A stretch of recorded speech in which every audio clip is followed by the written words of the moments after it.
A'udzubillahi minasyaitonirrajim. Bismillahirrahmanirrahim. Assalamualaikum warahmatullahi wabarakatuh. Alhamdulillahirabbil alamin wassalatu wassalamu ala asyrafil anbiya'i wal mursalin sayyidina Muhammadin wa ala alihi washabihi ajmain amma ba'du. Alhamdulillah, segala puja dan puji syukur kehadirat Allah Subhanahu wa taala yang senantiasa memberikan kita nikmat taufik hidayah dan juga kesehatan, dan tak lupa pula kita kirimkan selawat dan taslim tujuan kita Nabi besar Muhammad sallallahu alaihi wasallam. Terima kasih banyak Bapak Ibu sekalian yang sudah berkenan hadir di pertemuan selanjutnya kajian kitab Masnawi jilid pertama dan kita sudah sampai di bait 20.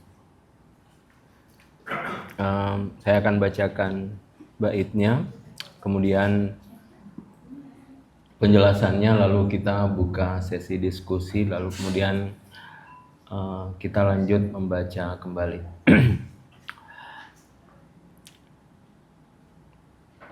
Jika air laut kau tuangkan ke dalam kendi, berapa banyak air yang mampu tertampung? Mungkin hanya bisa dihabiskan dalam sehari.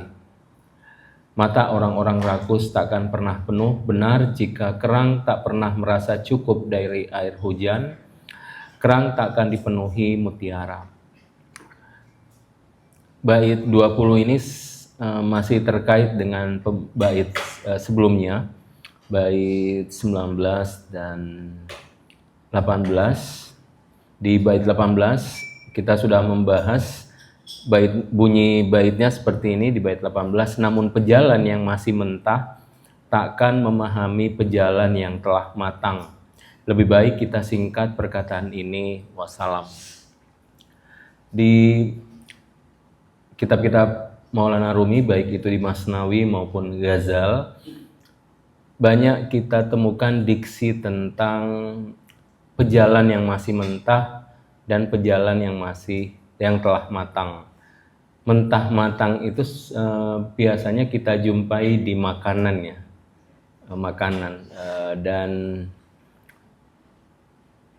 kalau kita ke Konya, ke Makom Maulana Jalaluddin Rumi, di museumnya itu ada dapur.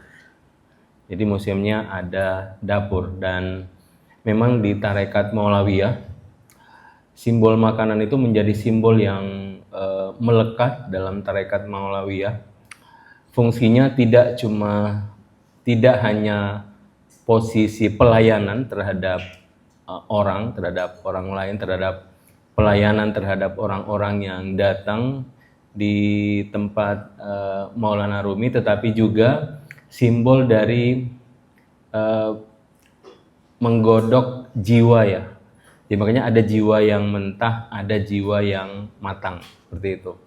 Nah, biasanya bagi yang masih baru berjalan atau masih baru menjadi murid dalam suluk, Rumi menyebutnya sih pejalan yang masih mentah. Nanti kemudian setelah dia mendapatkan sesuatu dari mursyidnya atau mendapatkan hal yang bersifat ruhani dari perjalanan ruhaniahnya, baru kemudian dia digolongkan sebagai pejalan yang sudah matang. Jadi banyak diksi yang akan kita temui dari Maulana Jalaluddin Rumi di Masnawi dan Ghazal itu adalah semuanya simbol dari apa yang berlaku dalam keseharian Rumi, dan juga terkait dengan fase setelah Rumi tidak ada dan dilanjutkan oleh anaknya. Nah, salah satunya adalah simbol tentang makanan, dapur, yang kemudian terkait dengan jiwa kita. Jadi kita sebagai pejalan ini karena belum berjalan, nah itu disimbolkan sebagai jiwa yang mentah. Nah, setelah dia berjalan menuju ilahi, mendapatkan sesuatu, barulah kemudian dikatakan sebagai pejalan yang telah matang. Nah, bait 19, kalau kita bertanya bagaimana sih kita ini untuk menjadi matang, Nah, Rumi langsung menjelaskan kiat-kiatnya. Kiat-kiatnya, oh nak, lepaskanlah ikatan-ikatan itu dan bebaskanlah dirimu. Sampai kapan engkau terikat dengan perak dan emas? Artinya salah satu jalannya ini adalah melepaskan kemelekatan jiwa kita. Nah, juga dilanjutkan di bait 20 yang kita bahas malam ini. Jika air laut kau tuangkan ke dalam kendi, berapa banyak air yang mampu tertampung mungkin hanya bisa dihabiskan dalam sehari. Ini simbol dari esensi jiwa. Jadi jiwa ketika masih terkait dengan nafsu, biasanya ada sifat yang rakus. Makanya jika air laut kau tuangkan ke dalam kendi, berapa banyak air yang mampu tertampung? Mungkin hanya bisa dihabiskan dalam sehari. Karena wadah kita adalah hanya seperti seluas kendi, nah tentu yang bisa mengisi ke dalam kendi ya seluas dari kendi tersebut. Jadi meskipun sebenarnya volumenya seluas lautan, tetapi karena wadahnya hanya kendi, makanya air yang bisa ditampung ya seluas kendi tadi. Nah, jiwa kita itu ibaratnya seperti kendi ya. Jadi ini juga salah satu simbol yang sering Maulana sampaikan dalam bait-bait syairnya, baik itu di Masnawi dengan Ghazal tentang kendi. Banyak sekali simbol-simbol ya, penggunaan dari kendi, dan kita akan menemukan konteks yang berbeda penggunaan dari diksi kendi. Nah, ini salah satunya di sini disimbolkan sebagai wadah jiwa kita. Nah, sehingga di bait 21, mata orang-orang rakus takkan pernah penuh. Benar, jika kerang tak pernah merasa cukup dari air hujan, kerang takkan dipenuhi mutiara. Ini lanjutan, karena memang jiwa kita sebenarnya ketika dia masih sangat terikat dengan aspek duniawi, masih terikat dengan tubuh. Nah, biasanya jiwa kita ini tidak akan pernah puas. Dia akan selalu merasa kurang. Nah, sehingga Rumi menjelaskan seperti mata orang-orang rakus takkan pernah penuh. Jadi meskipun dikasih minta lagi, dikasih minta lagi, terus seperti itu. Dan Rumi membuat suatu perumpamaan dengan kerang. Jadi benar, jika kerang tak pernah merasa cukup dari air hujan, kerang takkan dipenuhi mutiara. Di era Maulana Jalaluddin Rumi, mereka meyakini kerang itu hasil dari air hujan. Jadi mereka meyakini, orang di masa Rumi ya, bagaimana kerang itu ada di dalam mutiara, ada di dalam kerang, itu kerang tahu air hujan tertentu. Jadi tidak semua air hujan dia tampung di dalam diri kerang. Jadi ada air hujan tertentu dia naik ke atas dan dia membiarkan air hujan itu masuk ke dalam dirinya, ke dalam kerang. Dan ketika dia masuk, itu perih yang luar biasa. Nah, perih itu melahirkan seperti air mata. Air mata berkumpul menjadilah mutiara. Nah, ini keyakinan pada era Rumiyah, bagaimana mereka menafsirkan mutiara yang berasal dari kerang. Jadi dulu mereka meyakini bahwa mutiara itu berasal dari air hujan yang masuk ke dalam diri kerang. Tapi tidak semua air hujan ada air hujan tertentu. Jadi kerang tahu ini jenis air hujan ini kalau dia masukkan di dalam dirinya akan menghasilkan mutiara. Seperti itu. Makanya Rumi menjelaskan seperti itu. Benar, jika kerang tak pernah merasa cukup dari air hujan, kerang tak akan dipenuhi mutiara. Jadi dia tahu kapan dia membuka kerang, membuka dirinya, membiarkan air hujan masuk. Setelah cukup dia akan menutup dirinya, lalu kemudian menjadilah mutiara. Nah, ini keyakinan di masa Rumiyah yang ada di sini. Jadi kalau kita masuk ke Masnawi, sebenarnya bukan cuma ilmu-ilmu hikmah yang kita dapatkan, tetapi kita akan mendapatkan berbagai hal. Misalnya salah satunya seperti ini, kita akan tahu bagaimana kedokteran pada masa itu, pertanian pada masa itu. Rumi selalu mengambil contoh-contoh. Jadi terekam dalam kitab Masnawi di era Maulana Jalaluddin Rumi. Nah, kemudian di bait 22, siapa saja pakaian ego dan keakuannya sobek di jalan cinta akan terbebas dari segala bentuk rakus dan aib. Jadi siapa saja pakaian ego dan keakuannya sobek di jalan cinta akan terbebas dari segala bentuk rakus dan aib. Nah, di sini ini salah satu bait yang menjelaskan bahwa kenapa para sufi selalu berbicara tentang cinta. Itu salah satunya di sini karena kekuatan yang paling kuat untuk merubah kebiasaan kita, tabiat kita itu adalah cinta. Jadi bagi Maulana Rumi, cinta itu kekuatan yang luar biasa yang bisa mengubah karakter kita, bisa mengubah kebiasaan kita, yaitu dengan cinta. Jadi kata Rumi akan terbebas dari segala bentuk rakus dan aib. Tubuh kita ini memang mengandung dimensi nafsu dan syahwat ya. Inilah bedanya dengan malaikat. Kalau malaikat karena mereka tidak punya tubuh materi, makanya malaikat itu hanya akal saja, akal. Tetapi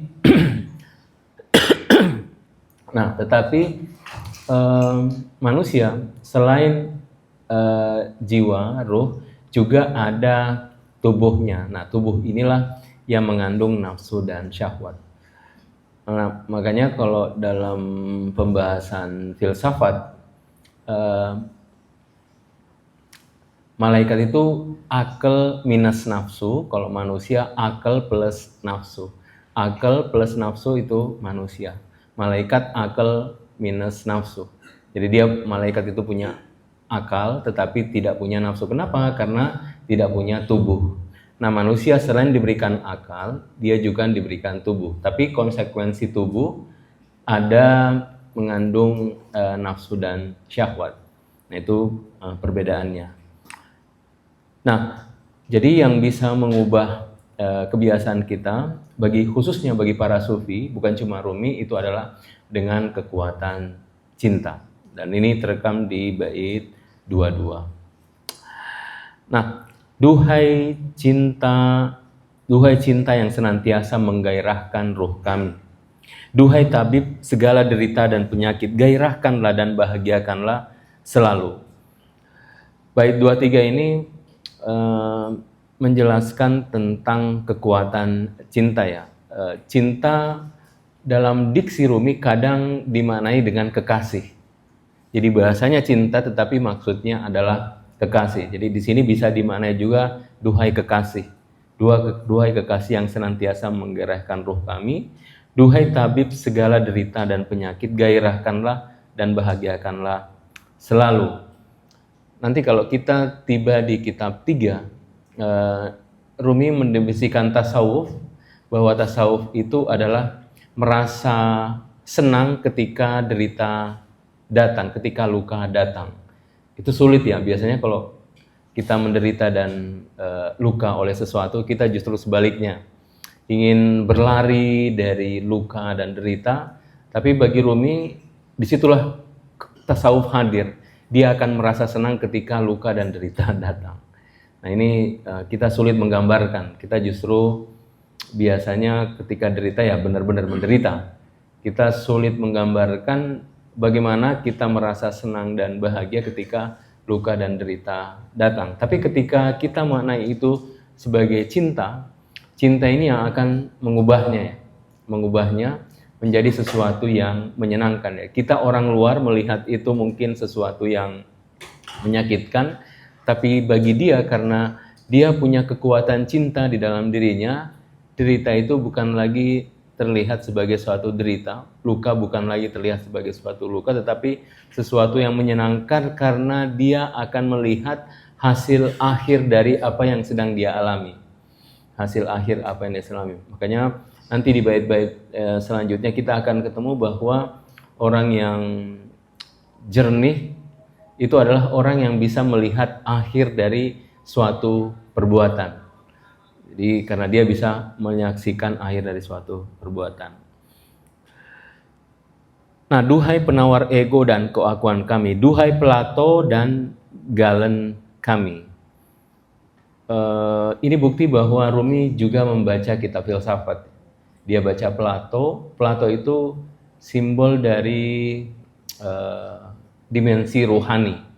Jadi kalau teman-teman akrab dengan filsafat Plato, situ ada ide Platonis dan itu menggambarkan bahwa segala sesuatu itu ada di alam idea. Seperti itu, dan itu simbol dari dimensi rohani. Nah, kemudian ada Galen. Galen ini di masa Yunani, dia tabib yang terkenal, bukan tabib rohani, tabib jismani. Nah, Rumi mengambil kedua-duanya untuk menggambarkan bahwa cinta ini hadir dalam keduanya. Dia juga bisa seperti Plato, juga bisa seperti Galen yang memberikan penawar ketika kita mendapatkan satu luka atau penderitaan. Nah, benda yang berasal dari tanah mampu naik ke angkasa dan langit karena efek cinta pada ilahi. Bahkan gunung pun bergerak dan menari. Nah, kemudian lanjutnya di bait 26, oh pecinta, cinta mampu memberi ruh kepada gunung Tur, sebagaimana ia mabuk dan Musa pingsan. Ini terkait dengan ayat Al-Quran, falamma tajalla rabbuhu lil jabal ja'alahu dakkan wa kharra Musa sa'iqa. Dalam ayat Al-Quran, ketika Musa ingin menyaksikan Tuhan, kemudian Tuhan mengatakan, lantaroni, engkau tidak akan pernah bisa menyaksikanku. Nah, kemudian karena Musa tetap ingin menyaksikan, lalu keluarlah ayat ini, falamma tajalla rabbuhu lil jabal, ketika Tuhan bertajalli kepada gunung tersebut, ja'alahu dakkan wa kharra Musa sa'iqa, gunung itu hancur dan Musa pingsan. Untuk menjelaskan bahwa bahkan gunung pun ingin mendapatkan cinta ilahi. Seperti itu. Benda yang berasal dari tanah mampu naik ke angkasa dan langit karena efek cinta pada ilahi. Bahkan gunung pun bergerak dan menari. Kita ada teori tentang gerak substansi. Gerak substansi ini adalah gerak dari satu partikel yang lain terus bergerak, dan seluruh sebenarnya ingin bergerak sampai kepada ilahi. Disebut dengan kalau para sufi disebut dengan gerak cinta, bahwa semua bergerak berdasarkan cinta ilahi. Jadi apapun itu di alam semesta ini punya kesadaran ilahiyah, itu dengan cinta ilahi. Seperti dalam satu hadis qudsi, kuntu kanzan mahfiyah fahbabtu an uraf fakalaktul khaliqa uraf.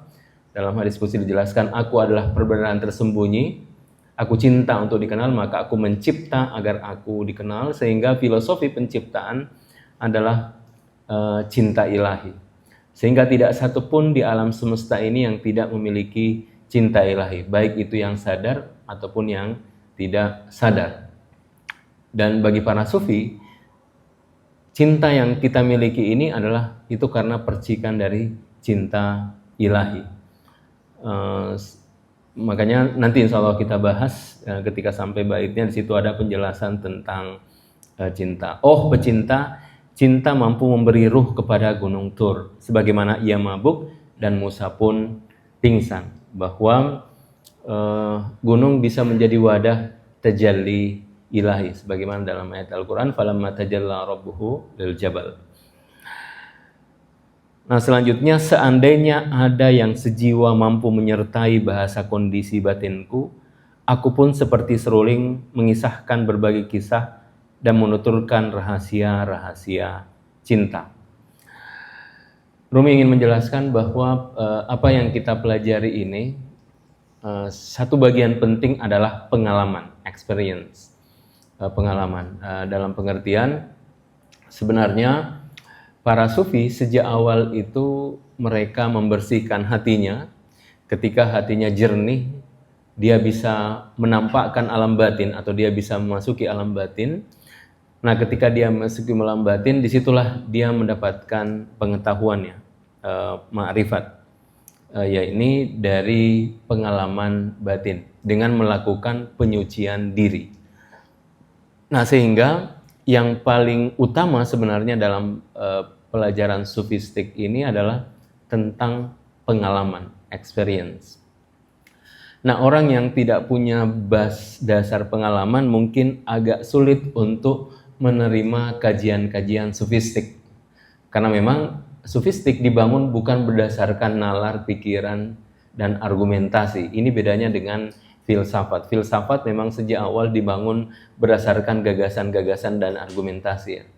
Kalau teman-teman akrab dengan kajian-kajian filsafat, memang begitulah filsafat. Nah, tasawuf itu berbeda. Sejak awal tasawuf ini adalah tentang proses bagaimana menjernihkan hati kita. Bagaimana hati kita ini benar-benar bebas dari segala kemelekatan. Dia mendapatkan kejernihan dan kemurnian. Nah, ketika itu dia akan menjadi cermin. Insya Allah di bait 34 kita akan ketemu bait syairnya. Karena pada saat itulah ketika hati menjadi cermin, apa yang di alam batin itu akan nampak di dalam dirinya. Sama seperti apa yang terjadi kepada Musa yang kita baca di bait ini. Kalau kita bertanya sekarang, gunung manakah pada saat itu yang hancur, itu tidak ada datanya. Karena memang ini terjadi di dalam hati Nabi Musa alaihissalam. Tidak terjadi di luarnya. Ya, falamma tajalla rabbuhu lil jabal, itu tidak terjadi di luar, tetapi terjadi di alam batin Nabi Musa alaihissalam. Sehingga tidak ada jejak historisnya, gunung manakah yang ketika Tuhan bertajalli dan kemudian terjadi kepada Musa pada masa itu. Dan memang itu terjadi di hati Nabi Musa alaihissalam. Di bait ini Rumi mencari seorang yang setidaknya dia punya pengalaman atau setidaknya dia mampu mengosongkan diri sehingga Rumi bisa menuturkan tentang kisah dan menuturkan rahasia-rahasia cinta. Minimal dia ada pengalaman. Dan memang biasanya para sufi dia selalu husnuzon atau berpikir positif bahwa semua orang pernah mengalami jatuh cinta. Karena hati yang tidak punya cinta itu bukan hati, itu kata sufi ya. Jadi kalau Bapak Ibu, teman-teman tidak pernah jatuh cinta, itu seperti teman-teman tidak punya hati. Karena disitulah hati berguna ya. Hati berguna itu adalah memang disitulah ruang dia jatuh cinta. Nah, sufi menyadari bahwa semua orang pernah mengalami tentang jatuh cinta. Setidaknya dengan pengalaman itu adalah satu pengalaman yang setidaknya ada frekuensi untuk memahami bahasanya. Makanya kata Rumi, seandainya ada yang sejiwa mampu menyertai bahasa kondisi batinku, bahwa dia Rumi sedang mengalami kecintaan yang luar biasa kepada ilahi, aku pun seperti seluruh mengisahkan berbagai kisah dan menuturkan rahasia-rahasia cinta. Nah, sehingga siapa saja yang terpisah dari sekawan bahasanya, meskipun ia pemilik ratusan nada dan melodi, tetap saja bisu dan tak berbahasa. Jadi siapa saja yang terpisah dari sekawan bahasanya, meskipun ia pemilik ratusan nada dan melodi, tetap saja bisu dan tak berbahasa. Ini sangat penting dalam tradisi sufi, bahkan dalam tradisi kenabian juga berlaku. Para wali selalu punya murid khusus. Seperti Syams Tabriz, murid khususnya, satu-satunya muridnya ya Rumi. Karena Rumi yang mampu memahami apa yang ada di dalam batin Syams. Jadi yang lain itu murid, tetapi ada satu murid khusus inilah yang dia bisa memahami segala apa yang semua yang ada di dalam batin Syams Tabriz. Makanya siapa saja yang terpisah dari kawan bahasanya, meskipun ia pemilik ratusan nada dan melodi, tetap saja bisu dan tak berbahasa. Jadi andai Syams tidak ketemu Rumi, apa yang ada dalam batin Syams itu tidak akan keluar. Nah, inilah kalau kita ketemu hadis al-ulama warasatul anbiya, ulama itu adalah warisan para nabi, inilah bentuk dari ilmu yang diwariskan. Ilmu yang diwariskan. Jadi dia punya apa yang ilmu diwariskan, dia berhak menjadi ahli waris. Jadi ilmu yang diwariskan itu bukan seperti diskusi seperti ini ya. Tetapi dia seperti itu, dia mentransfer dalam dimensi batin. Dan ini biasanya akrab dalam tradisi sufistik. Jadi biasanya seorang mursyid, seorang sufi besar selalu membutuhkan satu murid yang bisa menampung apa yang seluruh yang dia alami dalam pengalaman batinnya, seperti itu. Nah, di sini ada tetap saja bisu dan tak berbahasa. Diam itu salah satu hal yang sangat dianjurkan ya, untuk kita bisa menguatkan dimensi batin, karena diam itu sebenarnya bukan diam total, karena kita sebenarnya tidak diperintahkan untuk diam secara total. Kenapa? Karena kita justru diperintahkan untuk senantiasa berzikir kepada ilahi. Uzkurullaha zikron katsira, ingatlah Tuhan sebanyak-banyaknya setiap saat, setiap detik. Jadi kita diperintahkan itu, karena itu kalau ada perintah diam itu diam secara zahir. Batin kita sebenarnya tidak pernah diam. Itulah kenapa kita ada perintah untuk senantiasa berzikir kepada ilahi. Uzkurullaha zikron katsira. Ingatlah Tuhan sebanyak-banyaknya, tanpa henti, terus menerus. Jadi diam itu bukan diam seluruhnya ya. Bukan mendiamkan zahir, juga mendiamkan batin. Karena kita sebenarnya sesuatu yang senantiasa bergerak. Jadi kita ini suatu wujud yang senantiasa bergerak menuju kesempurnaan. Jadi kita tidak akan pernah diam secara total. Sehingga dalam tradisi sufi kita tidak diperintahkan diam secara total. Total benar-benar diam itu kita tidak diperintahkan. Nah, yang diperintahkan itu diam secara zahir. Kita mendiamkan penglihatan, pendengaran zahir ini. Untuk apa? Untuk bisa mendengarkan lirih yang ada di dalam batin kita. Kan, dengarkanlah seruling ini, betapa ia melirih atas derita keterpisahan. Itu adalah syair pertama Masnawi yang sudah kita bahas, bahwa setiap kita sebenarnya ada lirih di batin kita. Kalau kita tidak terbiasa diam, maka kita hanya asyik mendengarkan di luar. Dan kita lalai untuk mendengarkan apa yang ada di dalam batin kita. Nah, kita harus bisa diam sejenak agar kita bisa mendengarkan lirih yang ada di batin kita. Nah, sehingga ada diam dimensi dalam level awam, ada diam dalam dimensi level orang-orang khusus. Diam awam itu yang seperti kebanyakan dari kita ya. Diam awam itu maksudnya kita benar-benar diam agar kita terbiasa untuk mendengarkan lirih yang ada di dalam batin kita, seperti itu. Nah, diam orang-orang khusus ini adalah diam yang para wali, para mursyid itu mereka tidak diperbolehkan untuk mengungkapkan kepada umum hal-hal yang menjadi rahasia batin. Jadi mereka tidak diperkenankan untuk mengungkapkan rahasia-rahasia batin kepada orang-orang yang tidak layak untuk mendengarkan. Makanya saya selalu meyakini bahwa memang ranah sufistik ini memang ranah yang tidak bisa dikonsumsi secara publik ya. Ada rahasia-rahasia yang memang kalau dia keluar itu akan menjadi fitnah. Makanya dari dulu memang ranah tasawuf ini eksklusif, dan saya masih meyakini itu memang tradisi sufistik ini memang tradisi sufistik. dia diperlukan suatu dahaga batin sehingga orang mencari. Dan itu juga sebabnya kenapa dari dahulu sampai sekarang itu pelajaran tasawuf itu memang dianggap sesuatu yang sesat, ya. Ya karena tadi ada suatu hal yang ketika disampaikan memang kalau tidak punya dasar pengetahuan tasawuf itu biasanya akan timbul fitnah, dan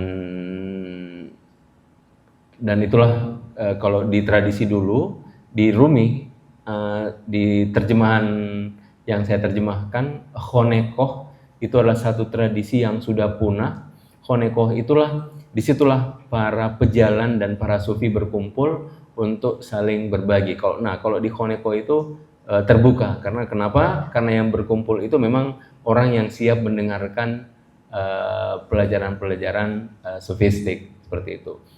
Nah, cuma ini tradisi ini pelan-pelan sudah punah, tapi biasanya di tradisi tertentu itu masih tetap dijalankan.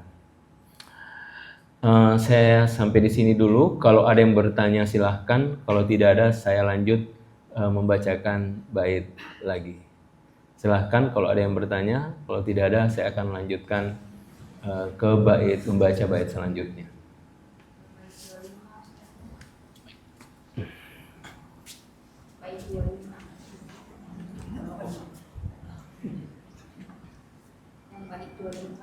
Dijelasin. Oh. Lewat ya. Jadi satu dengan 26. Iya, jadi satu. Saya bacakan lagi bait 25. Benda yang berasal dari tanah mampu naik ke angkasa dan langit karena efek cinta pada ilahi, bahkan gunung pun bergerak dan menari. Jadi di sini kita bahas tentang satu perjalanan, ada yang disebut dengan gerak substansi, bahwa segala realitas di alam ini itu bergerak menuju ilahi.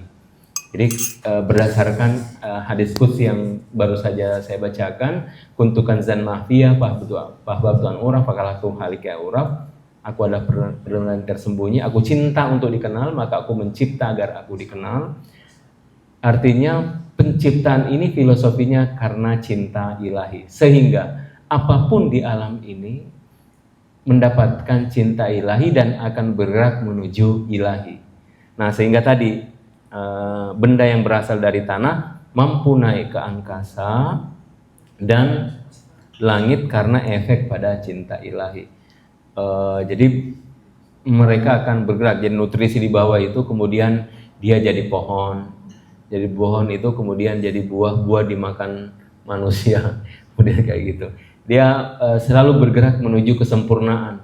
Dari alam yang paling rendah itu bergerak terus seperti itu. Itu disebutkan gerak substansial. Ya. Kalau para sufi menyebutnya dengan gerak cinta, bahwa semuanya bergerak dengan cinta ilahi. Nah ini dalam tradisi sufi. Nah cuma biasanya memang ya, ini agak asing ya disebut dengan apa yang disebut dengan gerak cinta. Tapi para sufi meyakini bahwa alam semesta ini bergerak dengan gerak cinta. Terima kasih.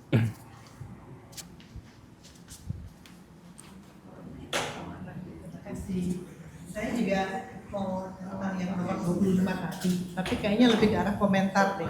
Jadi kalau saya begitu membaca yang 25 ini, yang teringat adalah Amerika bikin roket untuk terbang ke bulan, terus bersaing sama Rusia dan sebagainya, Cina bikin, India bikin. Jadi kalau ini kan benda yang berasal dari tanah mampu naik ke angkasa karena efek cinta ilahi pada ilahi. Sedangkan kalau itu kan karena efek syahwat kan ya. Itu komentar saya. Terima kasih. Ya. Langsung aja. Digabung aja. Kan Ustaz bilang bahwa ada Rumi itu punya satu guru yang memang yang memang tersebut. Nah, bagaimana pandangan dari Rumi sendiri kalau dikorelasiin sama yang sekarang ini, anak muda-muda ini tuh cari guru tapi aku nggak bisa bilang kurang tepat ya Ustaz, cuman bagaimana mungkin tipsnya dan lain sebagainya, karena yang aku lihat apalagi maaf teman-teman yang mungkin sekarang semacam pengajian dan lain sebagainya, yang pengajian tapi jatuhnya malah goyang-goyang dan lain sebagainya. Ini aku alami melihat generasiku gitu ya. Bagaimana tanggapan, mungkin bisa diulas dari bukunya atau Rumi sendiri memandangnya seperti apa? Walaupun jauh sih takutnya. Iya. Apakah sudah dibahas kalau? Iya. Oke. Terima kasih. Dikumpul aja. Ya. Ustaz suka ngumpul. Saya cuma sedikit aja Ustaz tanya tentang tadi dijelaskan tentang diamnya orang awam, latihannya diam orang awam. Tolong lebih dijelaskan lagi. Oke. Si ada. Ya, kumpul. Selesai kumpul. Ya, terima kasih Bosan. Yang mengenai eksklusivisme dalam sufi itu, tapi beda dengan eksklusifnya Wahabi atau? Iya, beda. Beda. Nanti untuk mohon dijelasin Mas. Iya.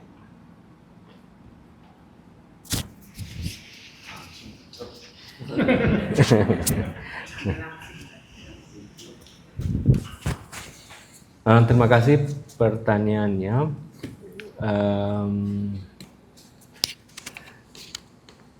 Kita membaca buku sufi ya, jadi memang bait-bait ini lahir dari seorang sufi, dari lisan seorang sufi, dari pengalaman seorang sufi. Nah, sebab itu memang bait-bait yang hadir ini adalah dari pengalaman batin khususnya Maulana Jalaluddin Rumi. Jadi kalau misalnya tadi ketika membaca bait benda yang berasal dari tanah kemudian naik ke angkasa yang tergambar itu adalah roket lah, pesawat terbang lah, Apollo dan seterusnya. Ya itu sah-sah saja ya sebagai satu tafsir mungkin terhadap ini, dan ya sebenarnya tidak bisa juga dianggap sebagai nafsu dan seterusnya. Boleh jadi itu memang satu pengembangan pengetahuan, kan pengetahuan ini kan mengalami evolusi yang terus menerus. Yang dulu tidak pernah kita melihat ada membayangkan pesawat terbang, ada pesawat terbang. Selanjutnya ada yang ke angkasa dan seterusnya. Itu kan perkembangan sains ya, dan menurut saya sih itu sah-sah saja, dan memang kalau dikaitkan di sini itu dimensi zahir, maksudnya kita melihat itu, tapi di sini Rumi menjelaskan gerak yang dimensi batin karena akhirnya adalah kepada ilahi. Jadi kalau kita melihat titik tujuannya memang berbeda. Satu murni sains sebagai sains, di sini pengetahuan yang berujung kepada ilahi. Mungkin itu bedanya. Kemudian pertanyaan selanjutnya tentang guru. Mungkin ini bedanya dalam tradisi sufi. Sufi itu lebih mendahulukan adab. Jadi nomor pertama dalam sufi adalah adab. Sehingga definisi tasawuf salah satunya takhalluk bi ahlakillah. Berakhlak dengan akhlak ilahi, beradab dengan adab ilahi. Kalau kita melihat, saya tidak tahu apakah teman-teman akrab dengan film-film Shaolin zaman dulu ya. Jadi kalau belajar jurus itu yang diajarkan itu ngajarin aja. Ambil air dulu, itu kan dari sungai masuk sini. Terus muridnya nanya, ini kapan jurusnya? Sudah itu aja dulu.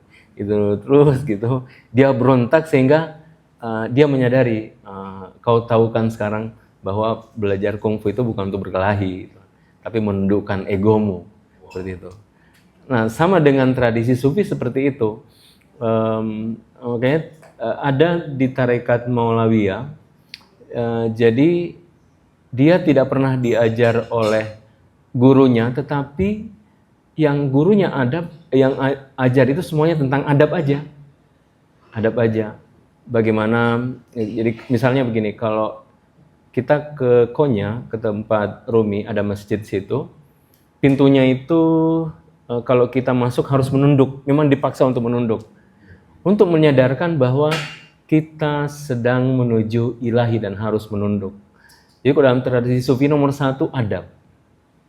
Jadi pengetahuan selanjutnya, karena dari adab inilah semuanya akan lahir. Ini bukan pengetahuan yang diajarkan secara diskusi dengan nalar, dengan pikiran. Ini adalah transfer dari jiwa yang bening, yang jernih kepada jiwa yang jernih. Pengetahuan yang diwariskan dari hati ke hati. Jadi lebih dari satu proses pengalaman seperti itu.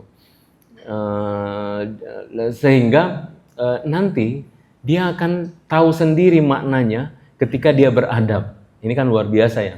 Jadi tidak perlu repot-repot ngajarin, pokoknya beradab aja. Dan makanya ilmu ini itu bisa dipelajari siapa saja. Yang penting satu syaratnya, kita punya kejernihan hati.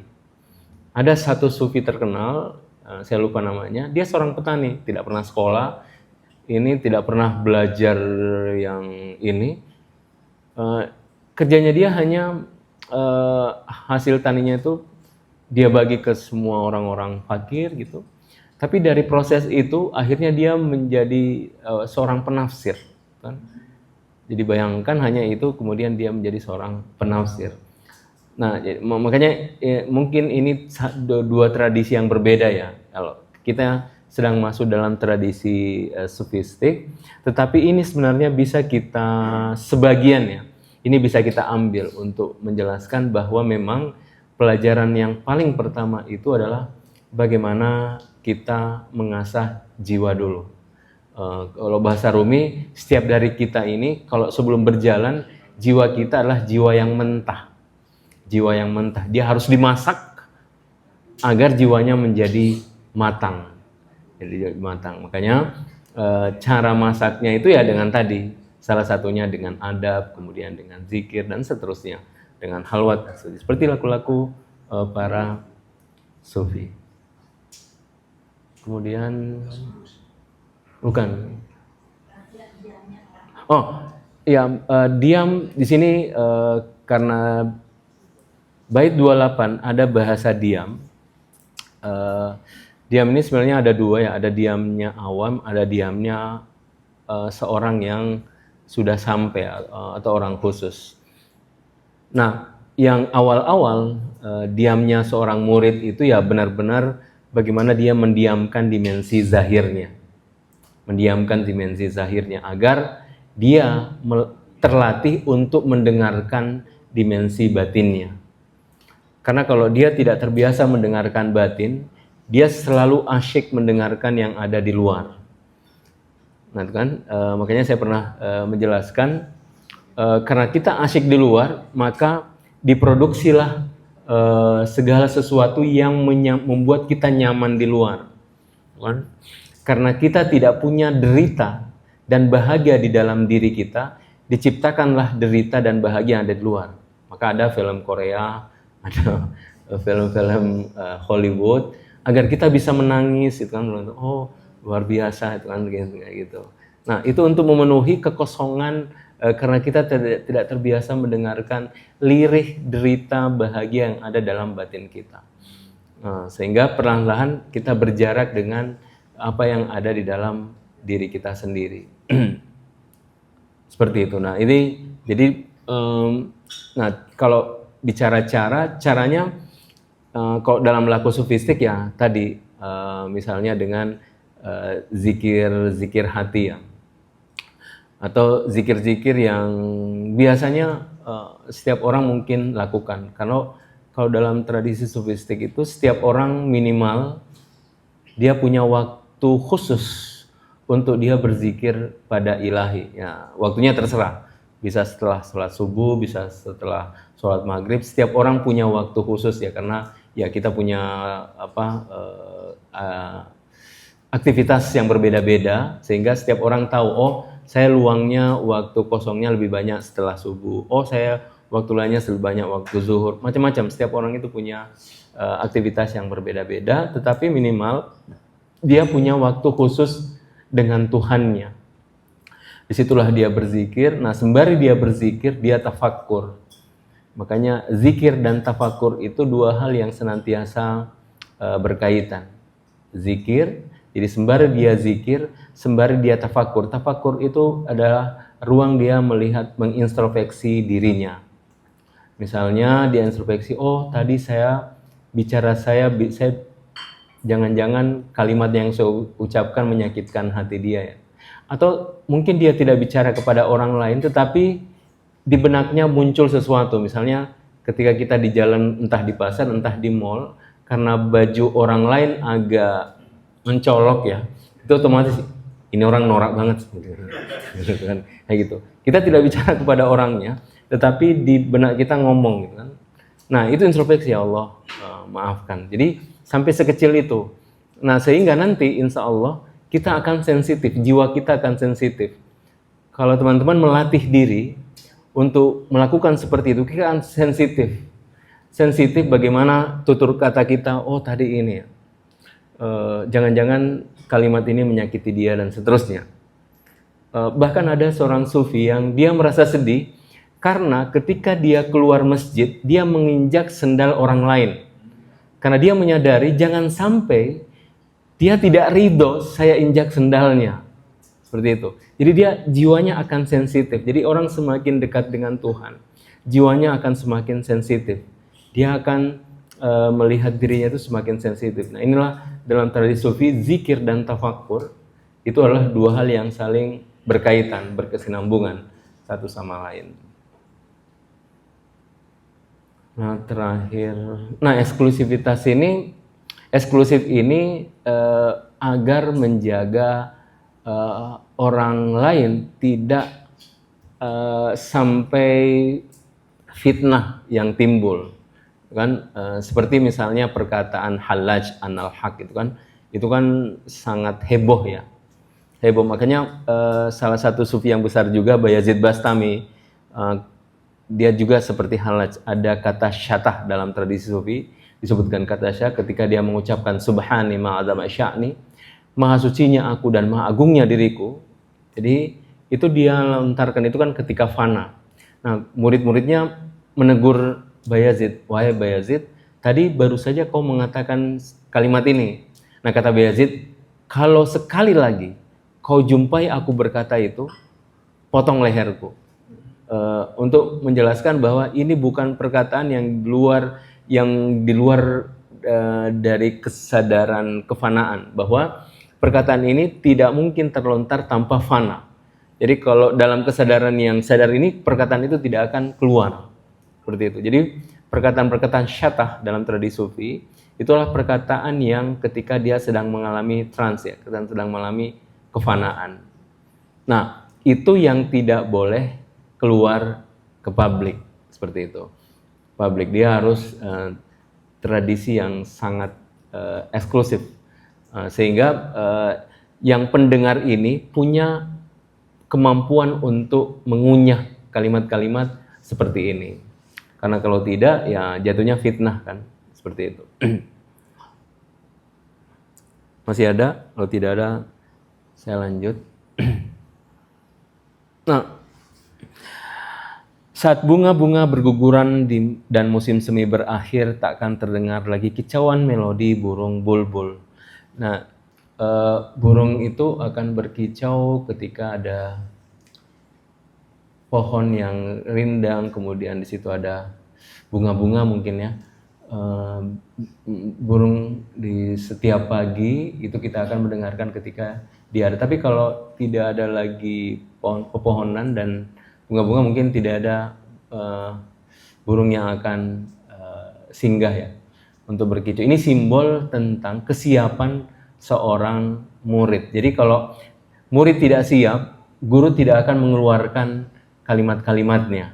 Jadi kalau murid tidak siap, guru tidak akan mengeluarkan kalimatnya. Karena tadi jangan sampai kalimat ini keluar dan akan hanya menjadi fitnah. Akan menjadi fitnah. Makanya bahasanya seperti itu.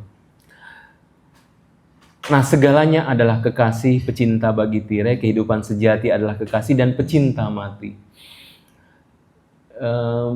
Dalam tradisi sufi, cinta ada 3 ya. Ada hubbun, ada asyaka, ada muhayyama. Ini sering saya jelaskan ketika menjelaskan cinta dalam perspektif tasawuf. Jadi ada hubbun, cinta. Hubbun itu pecinta dan kekasih saling mencintai tapi masih ada jarak. Itu disebut dengan hubbun. Asyaka, pecinta dan kekasih, mereka saling mencintai dan sudah menyatu, disebut dengan asyaka. Nah, yang paling dalam ini muhayyama, pecinta dan kekasih saling mencintai, tetapi pecinta telah sirna di dalam diri kekasih.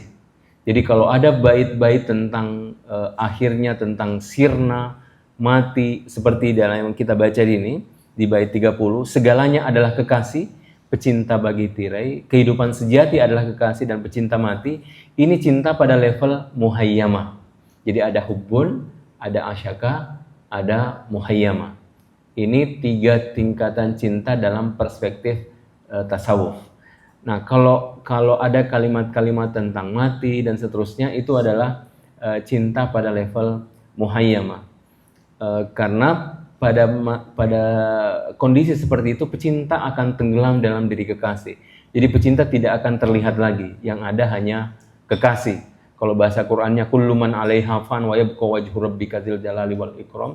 Segalanya fana dan sirna dan yang kekal adalah wajah Tuhan. Ini ketika hamba sudah tenggelam di dalam ilahi. Dan nah biasanya kalau ada kata-kata mati atau sirna, itu adalah cinta pada level muhayyama. Saya selalu mengungkit satu syair yang indah dari Ibnu Farid. Ibnu Farid ini juga sufi besar yang sezaman dengan Ibnu Arabi. Ada kalimat yang sering saya kutip, kalimatnya seperti ini, bait syairnya. Jika kau bukan ahlinya, jangan biarkan dirimu tenggelam dalam cinta, karena ketahuilah, cinta itu awalnya derita dan akhirnya kematian. Itu syair dari Ibnu Farid. Jadi itu selalu jadi cinta yang muhayyama, yang menyimbolkan tentang ketenggelaman, itu pasti berakhir dengan kata-kata entah mati, entah sirna. Sebenarnya bukan mati seperti itu, tapi ini simbol dari bahasa fana. Fana. Jadi fana seperti itu ketika pecinta tenggelam dalam diri kekasih. Dan kalau dalam tradisi sufi selalu ada 2 ya. Ada pecinta, ada kekasih. Nah, yang diam itu kekasih, pecinta yang berjalan menuju kekasih. Gitu. Jadi selalu ada 2. Kalau dalam tradisi sufi ada pecinta, ada kekasih. Nah, kekasih ini Tuhan, pecinta itu hamba. Jadi pecinta yang berjalan menuju ilahi. Itu simbolnya. Makanya kalau dalam sastra sufi selalu bahasanya seperti itu, pecinta dan kekasih. Seperti buku yang kita baca, Laila Majnun, karya Nizam Ghaznawi. Nah, siapapun yang tak memiliki sayap cinta bagai burung yang tak bersayap, sungguh menyedihkan. Karena cinta berasal dari ilahi. Artinya, para sufi meyakini cinta ilahi itu adalah gift atau pemberian dari Allah Subhanahu wa Ta'ala. Jadi kalau kita tidak diberikan cinta dari Tuhan, maka cinta kita itu kita tidak akan memilikinya. Jadi kita ini sebagai pejalan itu hanya berusaha bagaimana cinta ilahi hadir di dalam diri, dan itu adalah gift, itu adalah pemberian. Jadi kita tidak bisa merekayasa, kita tidak bisa memastikan. Yang kita bisa lakukan adalah hanya proses tazkiyah, proses pembersihan jiwa. Hanya itu yang kita lakukan. Kapan Tuhan memberikan cintanya, wallahu alam. Nah, makanya kata Rumi, siapapun yang tak memiliki sayap cinta bagai burung yang tak bersayap, sungguh menyedihkan. Kita tidak akan bisa naik ke atas. Kita tawaf di dunia saja, dunia materi saja. Tawaf dari materi menuju materi bersama, terus tawaf begitu, karena kita tidak punya sayap untuk terbang menuju ilahi. Kecuali Tuhan menganugerahkan kita cinta ilahi, barulah kemudian kita bisa naik ke atas. Jika cahaya batin kekasih tak bersamaku sebelum dan setelahnya, bagaimana mungkin aku memahami naik dan turunnya jalan? Bait syair ini menjelaskan tentang bahwa sumber dari cinta ini adalah Allah Subhanahu wa Ta'ala. Jadi jika cahaya batin kekasih tak bersamaku sebelum dan setelahnya, bagaimana mungkin aku memahami naik dan turunnya jalan? Semuanya akan gelap ya, karena tidak ada cahaya ilahi di dalam diri. Makanya jika cahaya batin kekasih,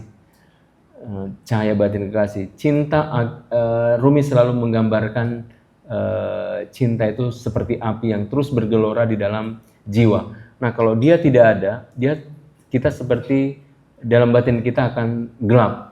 Tidak ada gelora cahaya yang terus-menerus menyala terus-menerus. Maka kita tidak memahami apakah jalan ini naik atau turun, karena tidak ada cahaya ilahi yang hadir di dalam diri. Nah, cinta ingin menampakkan mana-mana dan rahasia-rahasia, sebab bagaimana mungkin cermin yang jernih tak menampakkan sesuatu. Kalau dalam diri kita ada cahaya ilahi, nah otomatis dia akan nampak. Apa nampak? Dari laku kita, dari tutur kita, dari lisan kita, dari khayal kita, semuanya menjadi ilahi. Jadi kalau amal, tutur, khayalan dan seterusnya belum menjadi ilahi, itu artinya kita belum memiliki cahaya ilahi di dalam batin kita. Karena cinta ingin menampakkan makna-makna dan rahasia, tapi bagaimana mungkin cermin yang jernih tak menampakkan sesuatu. Jadi problemnya adalah hati kita belum benar-benar jernih. Sehingga tahukah kamu mengapa cermin hatimu tak menampakkan sesuatu? Karena tak kau bersihkan debu yang menutupinya. Ini yang kita jelaskan tadi sampai bait sini, bahwa hati itu fungsinya adalah dia cermin. Nah, ketika jernih dia bisa menampakkan apa yang ada di alam batin. Jadi di alam batin itu penyaksiannya itu adalah dengan hati. Jadi matanya adalah dengan mata hati, bukan mata zahir. Jadi para sufi kalau ada ungkapan menyaksikan Tuhan, itu semuanya adalah dengan penyaksian hatinya. Nah, ini 34 bait ini di awal kisah seruling itu disebut dengan Neinome atau risalah tentang seruling. Itu ada 34 bait. Nah, dan ini adalah salah satu kisah yang penting dalam kitab Masnawi yang kemudian melahirkan kisah-kisah selanjutnya. Insya Allah tahun depan kita ketemu lagi di kisah selanjutnya. Insya Allah kita baca di tahun depan kita kisah tentang hikayat seorang raja yang jatuh cinta kepada budak yang cantik dan raja membeli budak tersebut.